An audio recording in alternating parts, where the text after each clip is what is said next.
아까도 말씀드렸던 것처럼 어머니가 사람 안에는 사람이 있어야 된다고 그랬잖아요. 너희 애비는 사람이 아니라고. 그래서 이제 생각을 해봤어요. 그럼 사람 안에 있어야 되는 그 사람은 뭔가? 그리고 어떻게 할 때 그게 괜찮은 상태인가? 생각을 좀 해봤어요. 그 얘기가 있잖아요. 사람이 떡으로만 살지 않는다. 그거는 제가 보기엔 떡이 필요하고 또 하나의 그 무언가가 필요한 것 같아요. 그래서 이제 제 생각에는 강연하면서 고맙게 강사료도 받고 제 또래가 버는 것보다 더 벌고 차도 사게 되고 뭐 이제 그렇게 되잖아요. 그런데 이제 그렇게 한 20년 가까이를 강연을 했는데 저는 마음의 평화는 깨져버린 것 같아요. 그 당시로 봤을 때. 그러니까 사회적으로는 분명히 제가 성장했는데 네. 근데 제 마음에는 평화가 깨졌고 또 하나는 이제 건강도 깨져버린 거죠. 그래서 이제 제주살이를 하게 된 건데요. 그러면서 제주에서 조금 몸이 좋아지고 나서 제일 먼저 든 생각이 내가 하고 싶은 거를 해야 되겠다는 생각이 들었어요. 이게 무슨 말이냐면 보통 오늘 강연을 섭외할 때도 뭐 여기 대본에 보면 강연계 BTS라고 이렇게 써져 있어요. 그래서 제가 처음에는 그런 말이 너무 싫은 거예요. 무슨 내가 BTS야. 말도 안 돼. 뭐. 그리고 나 이렇게 말 지어내는 거 제일 싫어. 이러면 아주 그냥.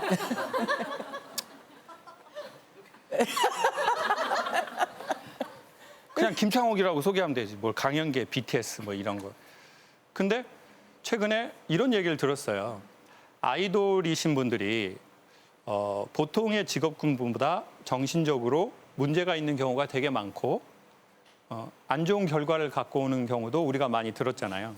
근데 이제 그 큰 이유 중에 하나가 뭐냐면 어렸을 적부터 아이돌은 이렇게 되게 키워지는 경우가 있잖아요.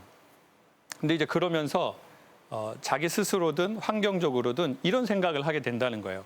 불특정 다수에게 사랑을 받아야 되는 거예요. 네. 그래서 사람들이 어떻게 할 때 나를 사랑하지? 라는 걸 계속 생각하게 돼 있어요. 그리고 잘 보이려고 해요. 되게. 그래서 되게 예의가 바르다는 거예요. 인사도 되게 꾸벅꾸벅하고. 그런데 그렇게 해서 보통 흔히 말하는 사회적 성공을 하는 소수의 아이돌이 있거든요. 근데 뭐 다 그렇다는 게 아니라 어떤 문제가 생겼냐면 어렸을 적부터 다른 사람이 뭘 좋아하지? 내가 어떻게 할 때 좋아하지? 라는 거를 보면서 그걸 채워줬는데 정작 뭘 모르는 거예요? 내가 언제 좋은지, 내가 뭐 할 때 좋은지, 내가 어디 갈 때 좋은지 이걸 모른다는 거예요. 그리고는 해야 할 일만 엄청 오래 했다는 거예요. 그것도 매우 잘. 엄마가 어느 날 전화가 오셨어요. 여보세요? 그랬더니 창호가 예 엄마. 뭐 밑도 끝도 없이 바로 대사를 쳐요. 엄마 죽으면 땅에 묻지 마. 뭐 거의 영화 대사예요. 일반인의 대사가 아니야. 엄마 죽으면 땅에 묻지 말래요. 제가 엄마 뭔 말이야? 그랬더니 창호가 엄마는 갑갑해서 싫다. 창호가 너그 애비가 일을 안 한 지 17년이 됐다. 근데 지금도 아침 6시, 오후 1시, 저녁 7시에 밥을 차리라고 한다. 근데 밥통에 있는 밥은 안 드신대요. 새로 밥을 하래요. 매 끼. 야. 그리고 냉장고 반찬통 안에 있는 반찬도 안 잡수신대요. 새로 무치래요. 매 끼. 창호가 엄마는 이러고 벌써 50년 산다. 엄마는 산도 다니고 싶고 들도 댕기고 싶은 사람인데 너그 애비를 만나갖고 평생을 이러고 산다. 엄마 죽으면은 장례식도 하지 마. 죽은 날 바로 엄마를 태워갖고 빽가루를 산으로 들로 뿌려버려. 엄마는 갑갑해서 싫어. 근데 그 얘기를 듣는데 참 뭐 제가 뭐라고 말할 수도 없고 웃지만 슬픔이 묻어나고. 근데 누군가 인생을 그렇게 산 분이 있는 것 같아요. 해야 할 일을 꼬박꼬박 그 시간에 정확하게 한치의 실수도 없이. 방송국도 그런 기관이거든요.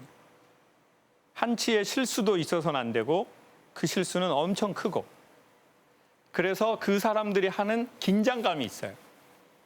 근데 그거를 은퇴도 없이 때로는 하고 싶지도 않은데 30년, 40년, 50년, 60년, 70년 한 거죠.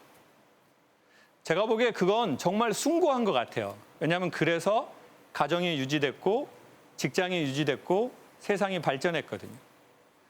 그래서 개인과 사회는 성장했는데 문제는 병이 들었다는 거예요.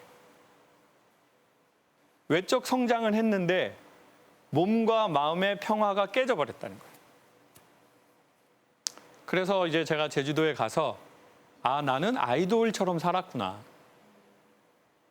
왜냐하면은 30대 후반에 아침마당을 했어요. 50, 60대가 주 시청자인데. 그러니까 어떻게 하면 그분들이 좋아할지를 계속 눈치를 봤어요. 그리고 그분들이 원하는 컨텐츠를 해드렸어요. 그거는 그분들에 대한 배려도 있었지만 그래야 살아남을 수 있다고도 생각했어요. 매번 강의는 오디션이라고 생각했어요. 그래서 제가 입고 싶은 옷도 입지 않았어요. 한복 입고 싶었거든요. 근데 한복 입으면 이상하다고 할까 봐 한복도 안 입고 좋은 시계가 있어도 좋은 신발이 있어도 때로는 그게 소통에 방해가 되면 내가 좋아하는 걸 해서는 안 된다. 이 일에 최적합화된 모든 걸로 갖춰야 된다고 생각을 했어요. 그 마음이 원인은 여러 가지가 있었지만 그렇게 살아서 좋은 성과는 냈고 몸은 깨졌고 마음의 평화도 개인적으로는 깨져버렸습니다. 그래서 제주도에 가서 저는 제가 하고 싶은 걸 해야 되겠다고 생각했어요. 뭘 하고 싶은가 봤더니 해녀가 되고 싶더라고요. 그래서 물질을 배우고 싶더라고요. 그래서 수소문 끝에 해녀 부부에게 물질을 배웠어요. 그리고는 한 3번 정도 들어가고 나서 아주 간단하지만 신비한 삶의 원리를 알았어요. 그게 뭐냐면 여러분 깊은 곳에 씨알이 굵은 전복이 있거든요. 그래서 뭐 해녀분들은 이렇게 말해요. 한 3m에서 5m 들어갈 수 있는 분은 하군, 5m에서 10m까지 들어갈 수 있는 분은 중군, 10m에서 15m 이렇게 들어갈 수 있는 분은 상군이에요.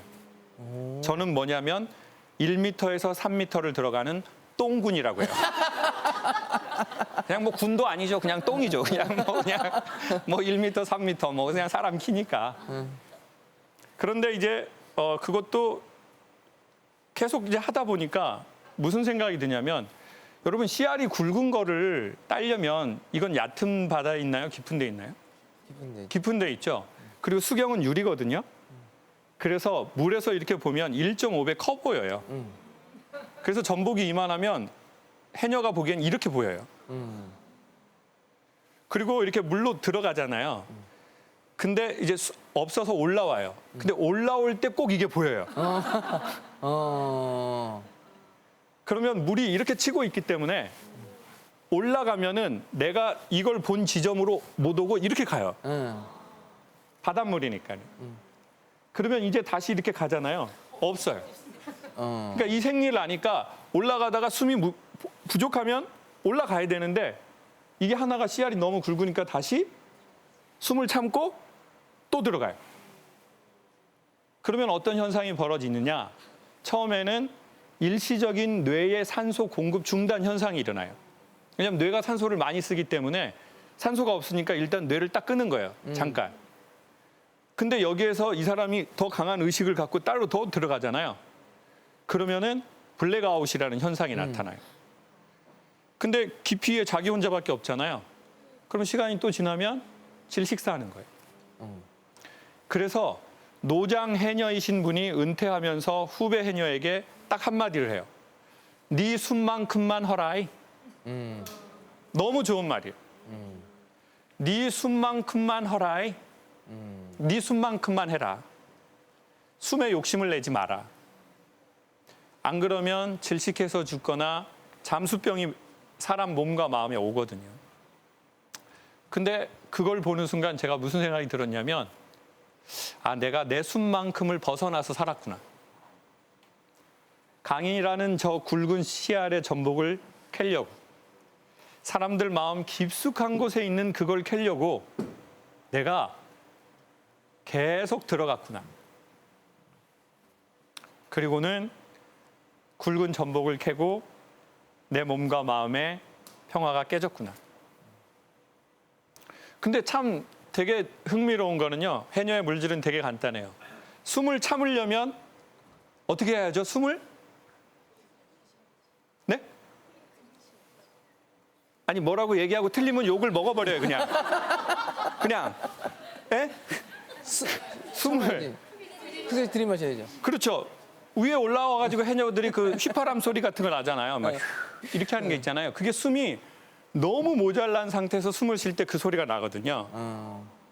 그러니까 숨을 참으려면 숨을 쉬어야 돼요.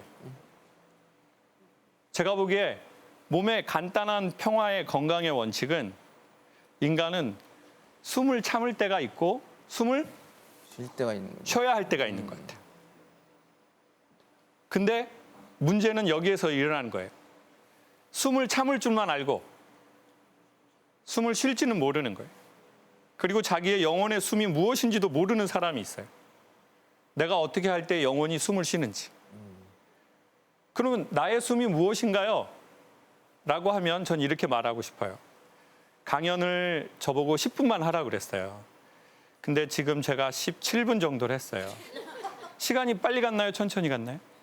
빨리 갔어요. 빨리 갔어요? 네. 그러면 우리가 집중했다는 뜻이래요. 집중의 다른 이름이 재미래요. 재미는 웃기는 게 아니라 집중되는 현상이래요. 그러니까 어떤 콘서트를 딱 가잖아요. 사실 2시간 있었는데 시간이 너무 빨리 간 것 같아요. 재밌었던 거죠. 그 가수가 웃겨준 게 아니었거든요.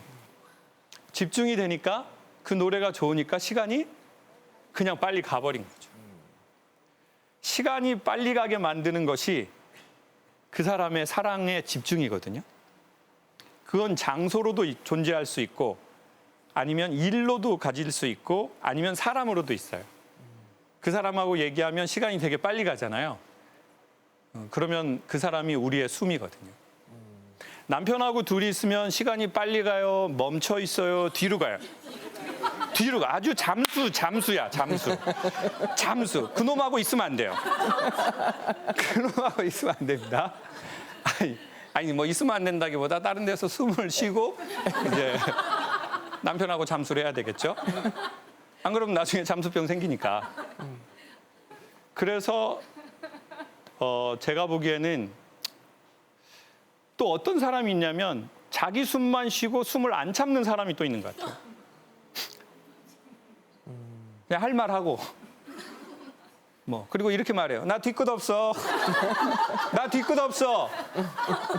나 뒤끝 없어. 그런 사람이 있고, 어떤 사람은 계속 참기만 하고. 그래서 제 생각에는 우리 스스로 생각해 보는 거죠. 나는 숨을 참기만 하는 사람인가? 아니면 나는 내 숨만 쉬고 숨을 전혀 누군가를 위해서, 상황을 위해서 참아줄 줄 모르는 사람인가? 그거를 생각해 봐도 좋을 것 같아요. 그래서 숨도 참을 줄 알고, 숨도 쉴 줄 알고, 그리고 자기 숨만큼만 살아서 몸과 마음의 평화가 왔으면 좋겠습니다. 감사합니다.